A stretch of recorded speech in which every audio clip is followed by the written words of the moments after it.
அந்த கடன் ஏன் வாங்குறாங்க, எதுக்கு வாங்குறாங்க, அது பிரயோஜனம் இல்லாமல் போய் வட்டிக்கு மேலே வட்டி கொடுத்து அந்த வட்டியெல்லாம் குட்டி போட்டு அது ஒரு அமௌண்ட்டாக நின்று கடனே கட்ட முடியாமல் ஐபி கொடுக்குற அளவுக்கு கூட போயிடுது. இப்போ இதுக்கு காரணம் என்னென்னா, ரிஷபலக்கணமும் விருச்சகலக்கணமும் தீரக்கூடிய கடனாக கன்வெர்ட் பண்ணிக்க முடியும். அவங்களுக்கு தீராத கடன் அப்படிங்கிற ஒரு ப்ரெஷர் இருக்காது. ஆனால் அந்த மேஷலக்கணமும் இந்த துலாம் லக்கணமும் பணம் குறையாமல் இருக்கிறதுக்கு, பணம் பெருகுவதற்கு உள்ள வழிபாட்டு முறைகளை நம்ம தேர்ந்தெடுத்துக்கலாம். ஆனால் தீராத கடன் இருந்துக்கிட்டே இருக்கும்னா நமக்கு அதுக்கு என்ன வழிபாடு பண்ணினாலும்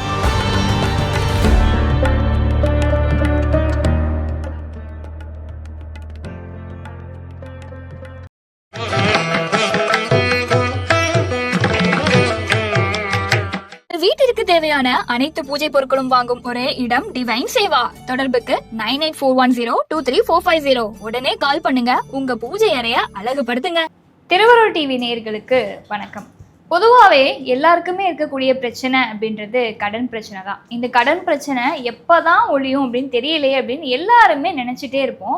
அப்படி கடன் பிரச்சனை ஏன் வருது, எதற்காக வருது, கடன் பிரச்சனை தீர்றதுக்கு என்ன பண்ணணும் அப்படின்றத தெளிவாக விளக்கத்துக்காக இன்னைக்கு நம்ம கூட யார் இணைஞ்சிருக்காங்க அப்படின்னா, 20 வருஷம் ஜோதிட அனுபவம் பெற்ற ஏஎல்பி ஜோதிடர், ஜோதிட ஆசிரியர் டாக்டர் சாந்தி தேவி ராஜேஷ்குமார் அவர்கள் இணைஞ்சிருக்காங்க.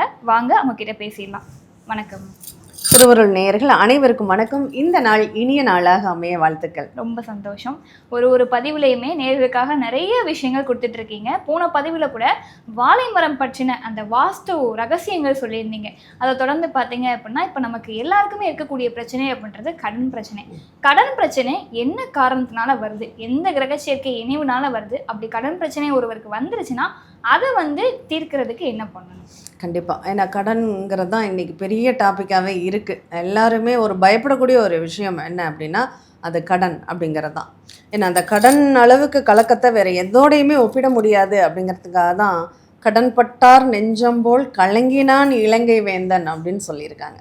அவ்வளோ பெரிய ஒரு நாட்டுக்கே அரசன் அவ்வளோ பராக்கிரமசாலியான அந்த லங்கேஸ்வரனே இந்த கடன்பட்ட நெஞ்சம் போல தான் கலங்கினான் அப்படின்னு அந்த உதாரணத்துக்கூட அந்த கடனை தான் உதாரணமாக சொல்லியிருக்காங்க. அந்தளவுக்கு அந்த கடன் அப்படிங்கிறது நம்ம வாழ்க்கையில் நம்ம நகமும் சதையும் போல ஒன்றி இருக்குது. அது எல்லாருடைய வாழ்க்கையிலையுமே கடன் இருக்குது. ஆனால் ஒரு சிலருக்கு அந்த கடன் ரொட்டேஷன் ஆகிக்கிட்டே இருக்கும். அந்த கடனால் சொத்து நிறைய அவங்களுக்கு சேர்ந்துகிட்டே இருக்கும். ஒரு சிலருக்கு மட்டும்தான் அந்த கடன் ஏன் வாங்குறாங்க, எதுக்கு வாங்குறாங்க, அது பிரயோஜனம் இல்லாமல் போய் வட்டிக்கு மேலே வட்டி கொடுத்து அந்த வட்டியெல்லாம் குட்டி போட்டு அது ஒரு அமௌண்ட்டாக நின்று கடனே கட்ட முடியாமல் ஐபி கொடுக்குற அளவுக்கு கூட போயிடுது. இப்போ இதுக்கு காரணம் என்னென்னா, பொதுவாக ஒரு 4 லக்னங்கள் அவங்க கடனாளி தாங்க, கடன் இருந்துக்கிட்டு தாங்க இருக்கும் அவங்களுக்கு அப்படின்னு நம்ம சொல்லலாம். நம்ம ஏஎல்பி ஜோதிடம் அப்படிங்கிறதுல தான் நம்ம பலன் பார்த்துட்ருக்கோம். அட்சய லக்கண பத்ததி அப்படின்னு சொல்கிறது. அப்போ லக்கணம் மூவ் ஆகக்கூடிய ஒரு லக்கணம் அப்படின்னு எடுத்துக்கலாம். பிறப்பிலிருந்தே ஒருத்தருக்கு கடன் இருக்குமானா இருக்காது. இப்போ ஒரு குழந்தை பிறந்துச்சுன்னா குழந்தை பேரில் என்ன கடன் இருக்க போகுது? இருக்காது இல்லையா? அப்போது ஒரு 10 வயதுக்கு பிறகு அந்த குழந்தையினுடைய தன்மைகள் மாற ஆரம்பிக்கும். அதுக்கப்புறம் தான் அந்த குழந்தைக்கு ஒரு 15 வயசு 16 வயசு எஜுகேஷன் லோன் அப்படிங்கிற மாதிரி 17 வயசுல எல்லாம் போட்டு ஒரு அப்போவே கடன் ஆரம்பிச்சிடுது அப்படின்னு சொல்லணும். படிப்புக்காக முதல் அரிச்சுவடிங்கிறது அந்த படிப்புக்காக கடன் அப்படிங்கிறதுக்குள்ளே அவங்க அடியெடுத்து வைக்கிறாங்க.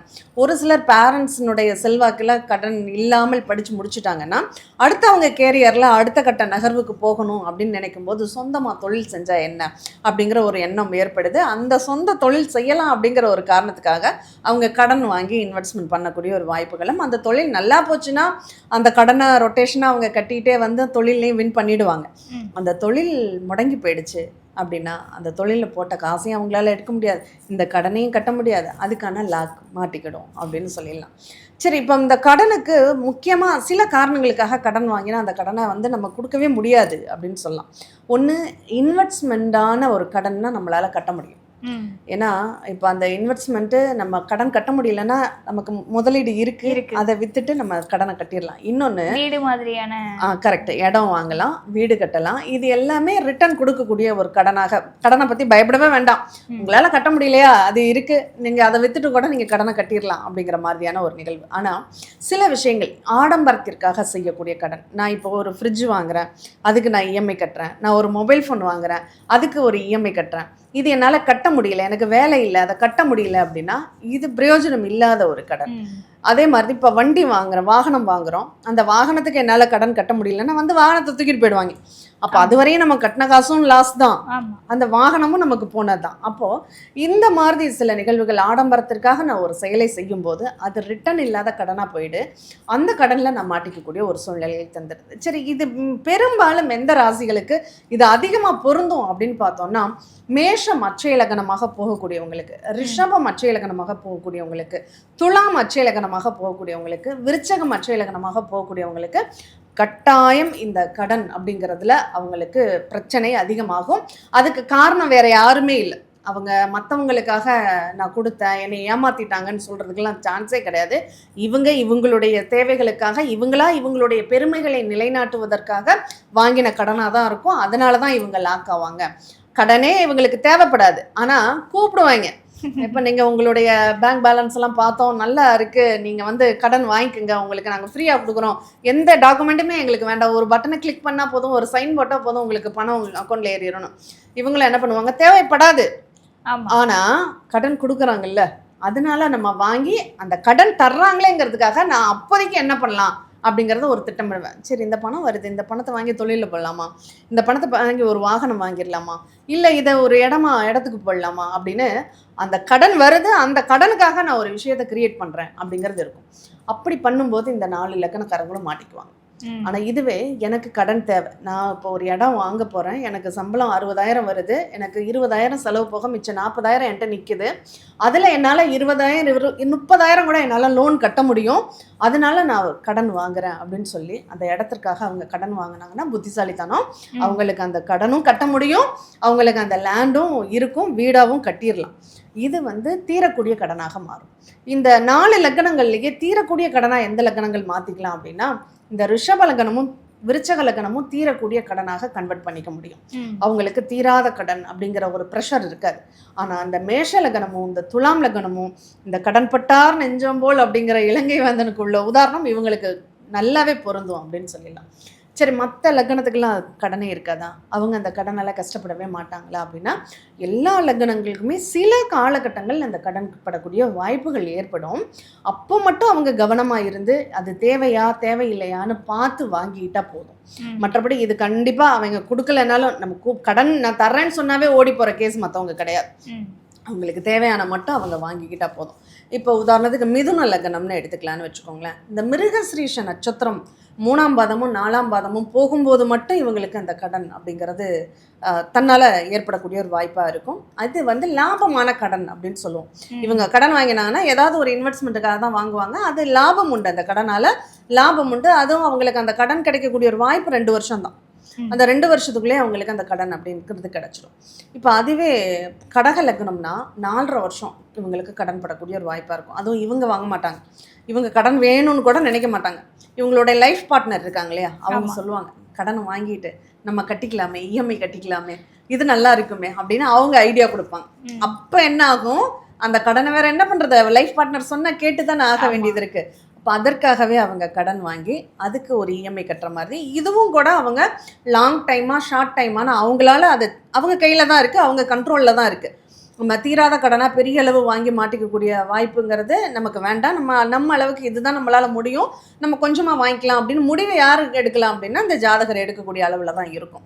சரி, இதுவே கன்னி லக்னம் வந்துருச்சுன்னு வச்சுக்கோங்க. இந்த கன்னி லக்னத்துக்கு இந்த சித்திர நட்சத்திரம் 1-2 பாதம் போகும்போது மட்டும் இவங்க பெரிய கடனில் மாட்டிக்குவாங்க. இல்லைன்னா யாருக்காவது ஏதாவது ஒரு முயற்சி பண்ணுறேன்னு சொல்லி அந்த முயற்சிக்காக அந்த கடனை வாங்கி லாஸ் பண்ணிடுவாங்க. இப்போ தொழில் செய்யக்கூடாது இவங்க. இந்த கன்னி லக்னம் போகும்போது, அதுவும் சித்திர நட்சத்திரம் போகும்போது சொந்த தொழிலில் பணம் இன்வெஸ்ட்மெண்ட் பண்ணக்கூடாது. ஆனால் இவங்க என்ன பண்ணுவாங்க, நான் தொழிலுக்காக இன்வெஸ்ட்மெண்ட் பண்ணுறேன்னு சொல்லி அந்த கடனை வந்து அது லாக் ஆகிடும். அந்த கடனை இவங்க ரிட்டர்ன் பண்ண முடியாது, அது அவங்களுக்கு பிரச்சனைக்குரியதாக மாறிடும். இப்போ அதுவே துலாம் லக்னம் நம்ம பார்த்துட்டோம், விருச்சகமும் பார்த்துட்டோம். தனுசு லக்னம் அப்படின்னா இந்த போராட நட்சத்திரம் லக்னம் போகும்போது அவங்க கட்டாயம் கடன் வாங்குவாங்க. இந்த கடனும் அவங்களுக்கு லாபமாக ரிட்டர்ன் வரக்கூடிய கடனாகவே இருக்கும். அவங்க வந்து ஒரு ஆடம்பரத்திற்காக வாங்கினாலுமே அதில் ஒரு லாபம் இருக்கும். நான் உங்களுக்கு கணக்கு பார்க்காம நான் செலவு பண்ணுறேன், ஒரு ஃபங்க்ஷன் கிராண்டாக ஒரு ஃபங்க்ஷன் வைக்கிறேன்னா அந்த ஃபங்க்ஷன் மூலியமாக எனக்கு ஏதாவது ஒரு பெனிஃபிட் இருக்கும். இப்போ அதுக்காக நான் செலவு பண்ணுறேன். அது கூட என்னால் என்னோட கண்ட்ரோலுக்கு உள்ள அளவுக்கு தான் நான் செலவு பண்ணுவேன். அதனால் அளவுக்கு மீறியெல்லாம் நான் செலவு பண்ண மாட்டேன். அப்படிங்கிற ஒரு சூழ்நிலையில் சுதாரிச்சுக்குவாங்க. அதனால் இவங்களுக்கும் அந்த கடனில் பெரிய பாதிப்பு இருக்காது. இதை மகர லக்னம்னு எடுத்துக்கிட்டோன்னு வச்சுக்கோங்க. இந்த முதல் 3 வருஷம் இந்த உத்திராட நட்சத்திரம் 3ஆம் பாதம் 2ஆம் பாதம் 3ஆம் பாதம் 4ஆம் பாதம் போகும்போது இவங்க மாட்டிக்குவாங்க. அது ஏன் வாங்குறாங்க, எதுக்கு வாங்குறாங்க, என்ன காரணத்துக்காக வாங்குறாங்க, குருட்டாம்போக்கில் வாங்கி மாட்டிக்குவாங்க. அந்த கடனை இவங்களால கட்டவே முடியாது. இவங்க இந்த காலகட்டங்களில் இந்த 3 வருஷம் 4 மாத காலகட்டங்கள் ரொம்ப ஜாக்கிரதையாக இருக்கணும் அப்படின்னு சொல்லலாம். கும்ப லக்னம். இந்த கும்ப லக்னத்திற்கு பொதுவாக கடன் வாங்க வேண்டிய அவசியம் அப்படிங்கிறது ஏற்படாது. அவங்க தேவை அப்படின்னா அவங்க வேற ஏதாவது ஒரு நிகழ்வுகளுக்காக மற்றவங்களுக்காக கடன் வாங்கி கொடுத்தா தானே தவிர இந்த கையெழுத்து போட்டு மாட்டிக்கக்கூடிய ஒரு சூழ்நிலைகள் இருக்கே தவிர அவங்களுக்கு டைரெக்டாக கடன் படணுங்கிற அவசியம் இருக்காது. இந்த இப்போ மீன லக்னமாக எடுத்துக்கிறோன்னு வச்சுக்கோங்களேன். மீன லக்னத்துக்கும் அவங்க ஏதாவது ஒரு இன்வெஸ்ட்மெண்ட்டுக்காக தான் கடன் படுவாங்க. இப்போ ஃபாரின் போகிறதுக்காக ஒரு சூழ்நிலைக்கு கடன் வாங்கலாம். அதெல்லாமே கட்டக்கூடிய கடனாக தான் இருக்கும். இல்லை இவங்களுக்கு அந்த கடன் கண்டிப்பாக வேணும் அப்படிங்கிற ஒரு கட்டாயம் இந்த கும்ப லக்னத்துக்கும் மீன லக்னத்துக்கும் கிடையாது. அப்போ இந்த 12 லக்னங்களில் இந்த 2 லக்னங்கள் மட்டும் ரொம்ப கவனமாக இருக்கணும். மேஷ லக்னமும் துலாம் லக்னமும் அப்படின்னு சொல்லலாம். மற்றபடி எல்லா லக்னமே கண்ட்ரோலில் இருக்கக்கூடிய கடன் தான். அவங்க ஜாதகத்தில் இந்த கடன் ஸ்தானம்னு சொல்லக்கூடிய 6ஆம் பாவகத்தினுடைய அதிபதி 11ல் இருக்காருன்னா அவங்க ஆடம்பரத்திற்காக கடன் வாங்கி அவஸ்தைப்படுவாங்க. அவங்க அந்த கடனை கட்டவே முடியாமல் போயிடும். அப்போ அந்த கடனால் தீராத பிரச்சனையில் மாட்டிக்குவாங்க. அதே 6ஆம் இடத்தின் அதிபதி லக்னத்திலேயே இருக்கன்னா அந்த ஜாதகர் அந்த கடனால் பெரிய பெரிய அவஸ்தைகளை பட்டு தற்கொலை எண்ணத்திற்கு கூட தூண்டப்படக்கூடிய ஒரு வாய்ப்புகளை கொடுத்துடும். அந்த கடன் அவங்களுக்கு அவமானத்தை ஏற்படுத்தக்கூடியதாக மாறிடும். இப்படி நம்ம ஜாதகத்தில் அந்த 6ஆம் பாவகம் அப்படிங்கிறது நமக்கு கடனை பற்றி நிறைய விஷயங்களை சொல்லும் அப்படின்னு சொல்லலாம். அப்போ நம்ம முன்னாடியே இதெல்லாம் தெரிஞ்சுக்கிட்டோம்னா இந்த நேரம் நமக்கு கடன் படக்கூடிய ஒரு வாய்ப்பு இருக்குது. நம்ம இந்த நேரத்தில் ஆடம்பரத்திற்காக ஒரு கடனை செய்யக்கூடாது அப்படின்னு தெரிஞ்சிருந்தா நம்ம அவ்வளோ கடன் வாங்க வேண்டிய அவசியம் இல்லை. கடனே வேண்டாம் அப்படின்னு இருந்தாலும் சிலருக்கு கடன் வாங்க வேண்டியது இருக்கும். எப்படின்னா ஒன்றும் இல்லை, எனக்கு தெரிஞ்ச ஒரு நண்பர் என்ன பண்ணார், அவருக்கு கடன் அடைக்காதீங்கன்னு நான் சொல்லியிருந்தேன். உங்களுக்கு இந்த நேரத்தில் கடன் இருக்கணும், அதனால இருக்கிற கடனை அப்படியே மெயின்டைன் பண்ணிக்கோங்க, அந்த கடனை தீர்க்கணும்னு முயற்சி பண்ணாதீங்க அப்படின்னு சொல்லியிருந்தேன். அவர் என்ன பண்ணிட்டாரு, இல்லை எனக்கு பேங்க்கில் ஒரு லோன் கொஞ்சம் கூடுதலாக கொடுத்தாங்க, அதனால் அடமானத்தில் இருந்த நகையை நான் மீட்டுட்டு இருந்த சில்லற கடன் எல்லாம் அடைச்சிட்டேன் அப்படின்னு சொன்னார். சொன்னதுக்கப்புறம் அவருக்கு ஹெல்த்தில் பிரச்சனையாகி அதுக்கப்புறம் ஆஸ்பத்திரியில் வச்சு எந்த அளவுக்கு அவருக்கு லோன் இருந்ததோ அந்த அளவுக்கு இப்போ அந்த ஹெல்த் இஷ்யூக்காக அவங்க செலவு பண்ணி மறுபடியும் கடனை வாங்கி செலவு பண்ண வேண்டிய ஒரு சூழ்நிலை ஆயிடுச்சு. இப்போ இந்த பிரச்சனை வருங்கிறதுக்காக தான் அவங்கள்ட்ட கடன் இருக்கிறது அப்படியே இருக்கட்டும், அதை மெயின்டைன் பண்ணிக்கங்கன்னு சொன்னோம். அப்போது ஒன்று நமக்கு ஆரோக்கியத்தில் பிரச்சனை ஏற்பட்டு அதனால் கடன் வாங்க வச்சு அந்த கடனை நமக்கு பிரயோஜனம் இல்லை. இப்போ நம்ம ஆரோக்கியத்திற்காக செய்யக்கூடிய செலவுகள் எல்லாமே ரிட்டர்ன் கிடையாது இல்லையா? அப்போ அது தேவையில்லாத ஒரு இப்போ அதே கல்யாணத்திற்காக நம்ம செய்கிறோம். ஒரு சிலருக்கு அவங்க நிறைய செஞ்சுருந்தாங்கன்னா ரிட்டர்ன் கிடைக்கும், இல்லைன்னா அதுவும் ரிட்டர்ன் வராது இல்லையா? அந்த மாதிரி நம்ம எது ரிட்டர்ன் கிடைக்கும். இப்போ கடன் படணும்னு என் ஜாதகத்தில் அமைப்பு இருக்குன்னா நான் ஒரு இன்வெஸ்ட்மெண்ட்டுக்காக ஒரு இடத்த பார்த்துட்டு அந்த இடத்திற்காக நான் லோன் போட்டு வாங்கிக்கலாம். எனக்கு அது இருக்க நமக்கு பெருகும்.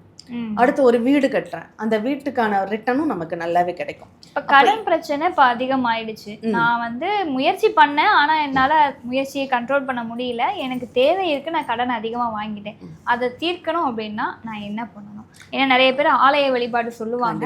ஆலய வழிபாடு நம்ம மன நிம்மதிக்காக எடுத்துக்கிட்டாலும் முடிய கடன் பிரச்சனை தீருமா அப்படின்றது ஒரு கேள்விக்குறி தான். அப்போ நம்ம என்ன பண்ணணும்? கண்டிப்பாக நம்ம ஜாதகம் தான் அதுக்கும் பதில் சொல்லக்கூடியதாக இருக்கும். தீரக்கூடிய கடன்னா நம்ம ஆலய வழிபாடுகளுக்கு போகலாம், சின்ன சின்ன விஷயங்களை நம்ம ஃபாலோ பண்ணலாம். பணம் குறையாமல் இருக்கிறதுக்கு, பணம் பெருகுவதற்கு உள்ள வழிபாட்டு முறைகளை நம்ம தேர்ந்தெடுத்துக்கலாம். ஆனால் தீராத கடன் இருந்துக்கிட்டே இருக்கும்னா நமக்கு அதுக்கு என்ன வழிபாடு பண்ணினாலும் அது தீராது. ஒரே ஒரு விஷயம், நம்ம வேண்டுதல்களில் தவறு பண்ணுறோம் அப்படின்னு தான் சொல்லணும். இதை தான் நம்ம போன எபிசோட்ல அந்த 6ஆம் பாவகத்தை பற்றி பேசும்போது சொல்லியிருப்பேன். கடன் தீரணும், கடவுளே எனக்கு கடன் தீரணும்னு நம்ம வேண்டவே கூடாது. என்ன பண்ணோம், எனக்கு வருமானம் பெருகணும், எனக்கு வருமானத்தை அதிகப்படுத்து அப்படின்னு வேண்டிக்கணும். வருமானம் அதிகமாக வந்துச்சுன்னா நம்ம கடனை கட்டிடலாம் இல்லையா? அதனால 6ஆம் பாவகத்திற்கு ஆல்டர்னேட் என்னன்னா 2ஆம் பாவகத்தை நம்ம ஆக்டிவேட் பண்ணுறது தான். அப்போ ஒரு ஜாதகத்தில் 2ஆம் பாவகத்தினுடைய நிலை என்னன்னு பார்த்துட்டு 2ஆம் பாவகத்தின் அதிபதி யாருன்னு பார்த்து அதற்கான தெய்வங்களை நம்ம வழிபடும் போது, அதற்கான நிகழ்வுகளை நம்ம ஆட் பண்ணும்போது நமக்கு வருமானம் பெருக ஆரம்பிச்சிடும், கடன் குறைய ஆரம்பிச்சிடும். அது தெரியாததுனால தான் நம்ம என்ன பண்ணுறோம், கடன் தீர்க்கறதுக்கு நம்ம அந்த கடனை யாரு கஷ்டங்களை கொடுக்கணுமோ அந்த தெய்வத்தையே போய் வேண்டுறதே இன்னைக்கு நிறைய பிரச்சனைகளுக்கு மேல பிரச்சனைகளை உருவாக்கிடுது. இப்போ ஒரு கோவிலுக்கு போய் நம்ம வழிபாடு வைக்கிறோம்னு ஒரு ஜோசியர்கிட்ட எனக்கு தெரிஞ்சு வேண்டியவங்க போயிருந்தாங்க. அவங்க என்ன பண்ணியிருக்காங்க, இந்த கடன் தீரணுங்கிறதுக்காக போயிருக்காங்க. கடன் தீர்றதுக்கு அவர் ஒரு 5 லட்சம் ரூபாய்க்கு லிஸ்ட் எழுதி கொடுத்துருக்காரு. இந்த 5 லட்சத்துக்கு அவங்க கடன் வாங்கி அந்த பரிகாரங்களை பண்ண வேண்டியதா இருக்கு. அதனால அந்த மாதிரி எதுவும் நம்ம வேண்டியதில்லை. இப்போ உதாரணத்திற்கு மேஷ லக்னத்திற்கு இப்போ கடன் தீராத கடன் இருக்கும் அப்படின்னு நம்ம சொல்லிட்டோம். அப்போ இந்த தீராத கடன் இருக்கும்னா அவங்க அந்த தீராத கடனை எப்படி என்ன பண்ணணும்னா ஏதாவது ஒரு இடத்துல மட்டும் லாங் டைம் கட்டக்கூடிய ஒரு கடனாக வச்சுக்கணும். இப்போ ஒரு 5 வருஷம் 10 வருஷம் அப்படின்னு லாங் டைம் கட்டக்கூடிய கடனாக வாங்கி அந்த கடன் பணத்தை வந்து நம்ம பிரயோஜனமான செலவுகளாக பண்ணணும். அது ஃபஸ்ட்டு ஏதாவது ஒரு இன்வெஸ்ட்மெண்ட் பண்ணி வச்சுக்கணும் அப்படின்னு சொல்லலாம். அடுத்தது என்ன பண்ணணும்னா இந்த மேஷ லக்னத்துக்கு வருமானம் யாரு? சுக்கிரன். அப்போ அந்த சுக்கிரனை நம்ம ஆக்டிவேட் பண்ணணும். அப்போ சுக்கிரனுடைய வழிபாடுகள் என்ன? சுக்கிரன்னாவே மகாலட்சுமி அப்படின்னு நம்ம சொல்லுவோம். அப்போ மகாலட்சுமி வழிபாடு செவ்வாய்க்கிழமை அன்னைக்கு சுக்கிர ஓரையில் வெண் தாமரை மலர்களால் அர்ச்சனை செய்து மகாலட்சுமியை வழிபட்டோம்னா நமக்கு இந்த கடன் வருமானம் அதிகமாகும். இந்த கடன் கட்டக்கூடிய வாய்ப்புகள் நமக்கு கிடைக்கும். நிச்சயமா. அதே மாதிரி இப்போ நம்ம சிம்பிளாக நம்ம பயன்படுத்தணும்னா அவங்க நெல்லிக்காய் அதிகமாக பயன்படுத்தி நெல்லிக்காயை பயன்படுத்தும் போது அழகாக அவங்களுக்கு அந்த கடன் குறையிறத நம்ம பார்க்க முடியுது. எந்த பொருளை நம்ம அதிகமாக யூஸ் பண்ணுறோமோ, ஏன்னா நெல்லிக்காயில் அந்த மகாலட்சுமியுடைய தன்மை அப்படிங்கிறது நெல்லிக்காய்க்கு உண்டு. அதனால அந்த நெல்லிக்காயை சாப்பிடும்போது அவங்களுக்கு இன்னும் உடம்பு பலமும் அதிகமாக இருக்கும். உடம்பு பலம் அதிகமாக இருந்தாலே அவங்களுக்கு வருமானம் பெருகக்கூடிய வாய்ப்புகளையும் கொடுத்துரும். அப்போ உணவுலையும் நம்ம என்ன உணவு எடுத்துக்கணும், அடுத்து எந்த விஷயத்தை நம்ம ஃபாலோ பண்ணணும் அப்படிங்கிறது இருக்குது. அப்போது மகாலட்சுமியை மட்டும் இவங்க ஃபாலோ பண்ணாலே போதும், அந்த மகாலட்சுமியை இவங்க பூஜை பண்ணாலே போதும். பெரிய செலவுகள் அப்படிங்கிறதெல்லாம் எதுவுமே பண்ண வேண்டாங்க. வெள்ளிக்கிழமை செவ்வாய்க்கிழமை அல்லது வெள்ளிக்கிழமை சுக்கிர ஓரை அல்லது செவ்வாய் ஓரை, இந்த ஓரைகளில் மகாலட்சுமியை பூஜை பண்ணுறாங்கன்னாவே அவங்களுக்கு பணவரவுக்கான வாய்ப்பு. இப்படி 12 லக்னத்துக்குமே உண்டு. எந்த தெய்வம் அவங்களுடைய தனாதிபதி யாரோ அந்த தெய்வத்திற்கான உணவு என்ன, அந்த தெய்வத்திற்கான வழிபாட்டு முறைகள் என்னன்னு தெரிஞ்சு அவங்க பண்ணுறாங்கன்னா கண்டிப்பாக அவங்களுக்கு வருமானம் பெருகும், கடன் தீரும். அதை விட்டுட்டு எனக்கு கடன் தீரணும்னு சொன்னால் எந்த காலத்துலையும் கடன் தீரவே தீராது. நிச்சயமா. கடன் பிரச்சனை ஏன் வருது, அந்த கடன் பிரச்சனை வந்துச்சு அப்படின்னா அதை நம்ம எப்படி சரி பண்ணுறது அப்படின்றத ஒரு தெளிவான விளக்கமாக கொடுத்துருக்கீங்க. 12 லக்னக்காரர்களுக்கும் இருக்கக்கூடிய அந்த ஒரு உணவு முறைகளும் தனியாக இருக்கும். கடன் பிரச்சனையை தீர்றதுக்கு ஒருத்தருக்குமே தனித்தனியான வழிமுறைகள் இருக்குது அப்படின்றத சொல்லியிருக்கீங்க. அடுத்தடுத்த பதிவுல இருந்து அதை பார்க்கலாம். நேர்கள் உங்களுக்கு சந்தேகங்கள் ஏதாவது இருந்தது அப்படின்னா கமெண்ட் செக்ஷனில் மறக்காமல் பதிவு பண்ணுங்கள். இவ்வளோ தெளிவான விளக்கம் கொடுத்ததுக்கு ரொம்ப நன்றி.